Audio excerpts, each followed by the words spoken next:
speakers.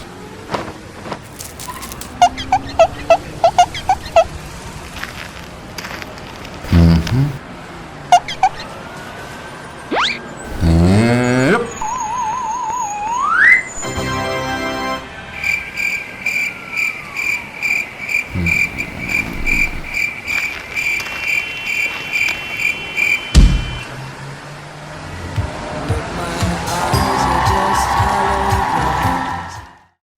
Hello everyone, and welcome back to another episode of Umpteenth Time Hearing. I'm Bill, bringing you yet another song for the collection of them that are rattling around in the back of my brain. Offbeat singles from decades ago, songs from a whole wide spectrum of music, hoping that my umpteenth time hearing these pieces of music might be your first time hearing. And today what I have for you is the debut release of an 18-year-old artist from 1988, Tanita Tikaram's Ancient Heart, and the single Twist in My Sobriety. Her biggest hit from that album, her biggest hit to date as I understand it, and certainly a favorite. It's easy to understand. Now, what brought me to discovering Tanita, and when I did back in the day, which was really at the time that it came out, was that there was a real surge of women's music in the late 80s. The year before, and when I say women's music, I'm not speaking so much about female-led bands. There was certainly plenty of that. Eurythmics were all over the airwaves. Annie Lennox was everywhere. And Natalie Merchant and 10,000 Maniacs were getting in their prime playtime during that period as well. But I'm speaking most specifically here of the female singer-songwriter.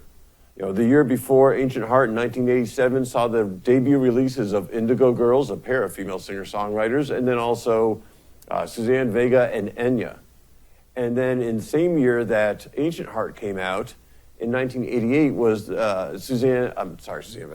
Melissa Etheridge exploded first onto the scene, also Tracy Chapman, and Sarah McLachlan had her debut as well. So this music was just everywhere, and I was fairly attuned to women's issues myself, just the household I was raised in, basically.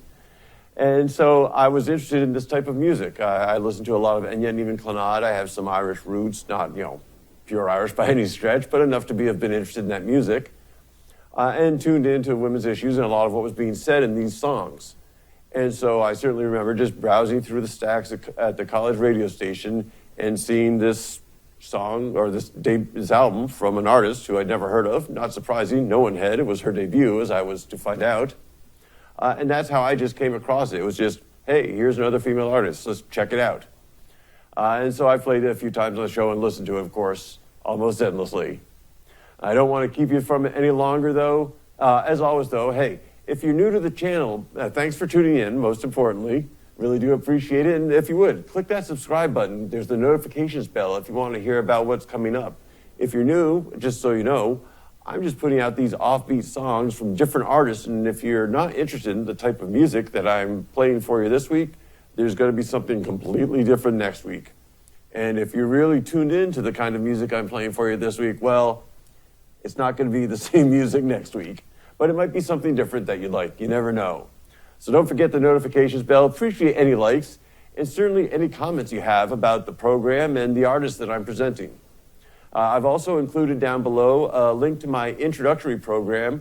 So if you want some more information about the whole concept behind this and how I'm sort of flipping the idea of first-time hearing videos on its head, take a look at that. There's a couple of little added bonus video content pieces in there as well. But for now, though, enough of me yakking. Let's get right to it. This is Tanita Tikaram with 1988's Twist in My Sobriety. Enjoy.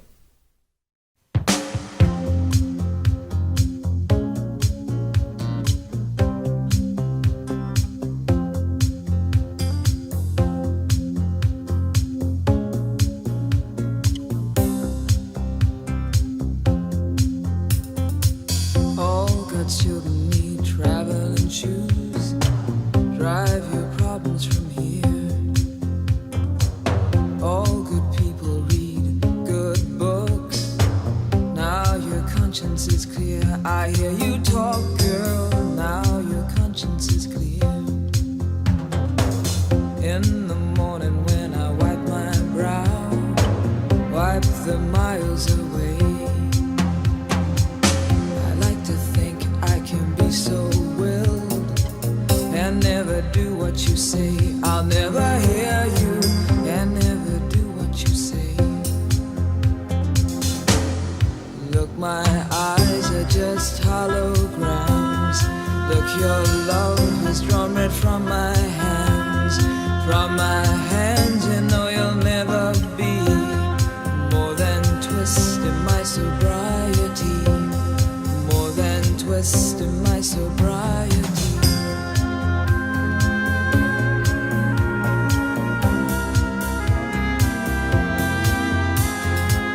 We just picked a little empty pie for the fun the people had at night. Late at night, don't need hostility. Timid smile and pause too free. I don't care about their different thoughts. Different thoughts are good for me. Up in arms and chasing home. All God's children took their toll. Look, my eyes are just holograms.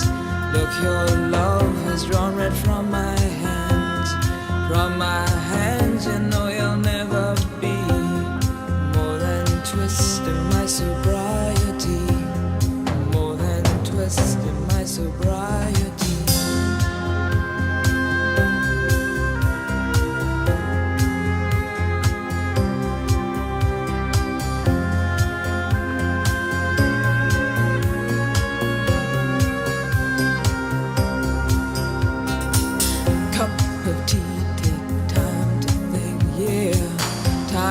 Risk a life, a life, a life. Sweet and handsome, soft and pokey. You pig out till you've seen the light. Pig out till you've seen the light. Look, my eyes are just holograms. Look, your love has drawn red from my hands. From my hands, you know you'll never be more than twist in my sobriety. More than twist in my sobriety.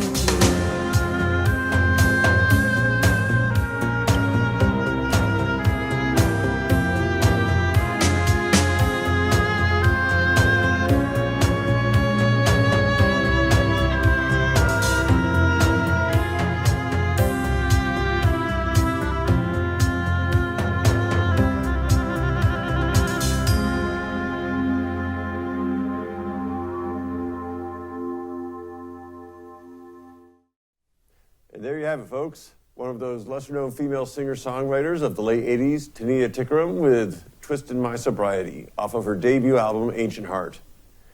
Now, on a bit of a side note here, one of the other female artists of that era that I discovered at the same time that I had thought to include on this podcast at some point is Michelle Shocked.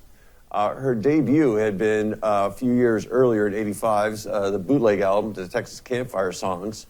But it was her second album, Short, Sharp, Shocked, in the same year, 88, where I discovered her about the same time that I discovered Tanita. I think I actually discovered Michelle Shocked first, and that was probably what drew me to finding Tanita Tikaram. However, in mid-90s, I believe it was, mid-late 90s, a really strange incident where Michelle, during a live concert, made a number of homophobic slurs and alienated a lot of her base. And explained later that it was part of her protest against digital piracy. Not really sure how that ties in, and I didn't dig all that much into it, but to the degree that she's resolved the issues with her base and with her fan base and addressed that issue of those slurs, it doesn't change the fact that she is very opposed to digital piracy, very specific in keeping creative control over her music. When she first got a contract, she declined the advance so she could retain control of the masters and publishing. If you go to her webpage, on her bio section, it's the Ballad of the Bootleg Poster Child is how she describes her bio. So simply out of respect for an artist and a creator of content who feels that strongly about her music, I mean, you can't find it anywhere on iTunes, Spotify, YouTube. I mean, if it's there, it's an illegal bootleg copy. And I'm certainly not going to disrespect an artist by including her music on this program if she feels that strongly about it. I haven't included the link for all of these female artists that I've mentioned. Most of them are so well known that the names would click certainly for people my age and plenty of others, and they're easy to find. I did include Michelle Schock's homepage just on the links below, simply because I won't be able to play any of her music, and it didn't really achieve all that level of popularity the way that some of the other artists that I've mentioned did. Speaking of achieving popularity, one of the other tie-ins that I have for this has to do with the Lilith Fair, if you've heard of that before. I can actually remember, pretty sure it was my summer job in '88, thinking it would be really cool to see a lot of these female artists that I was listening to all that time perform together in some concert. And obviously, I mean, I'm sure I wasn't the only one to think that, and obviously not. Because a decade later in 1997, Sarah McLachlan, one of those debut artists from that era, launched the Lilith Fair, taking the name Lilith from Jewish lore as Adam's first wife who refused to be subservient to him. And this was a collection of it was a women's music-focused music concert, not a single concert, but a tour.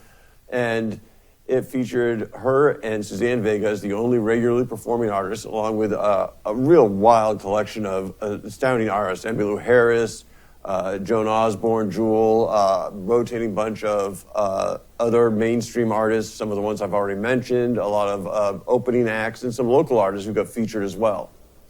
And this ran very successfully for 3 years, 97 through 99. Tried a revival of it in 2010 that I guess didn't do that well, and she has since put the project to bed. So it is now just sort of a relic of that era. Speaking of relics of that era, that is what this t-shirt, this whole t-shirt you see me wearing is. If you can't make it out, this is actually the remnants of my 1992 Indigo Girls Rites of Passage t-shirt. As you can barely make it out these days, it's more of a wear around the house kind of shirt, but it's my last little remnant of that era as well, other than just the music that I listened to and hopefully had a chance to introduce you to as well today. So thanks so much for tuning in as always. It's great to have people listening to see what kind of music I'm putting out. Once again, if you're new to the channel, please click on that subscribe button. I've got new music coming every week, a little bit something different, something offbeat that you probably haven't heard before, and it could be your first time hearing, even if it's my umpteenth time hearing. So don't forget the subscribe button, click that notification bell, appreciate any likes, and certainly any comments and feedback you have. Are there any other eras besides the late 80s that you think are particularly great eras for women's music? Put that in there. Let me know what you think. In the meantime, though, as always, may the best of your past be the worst of your future. Thanks so much for watching and have a great day. Bye now. Well, there's a good tradition of love and hate. Stand by the fireside. There's a good tradition of love and hate. Stand by the fireside. No, the rain may fall if all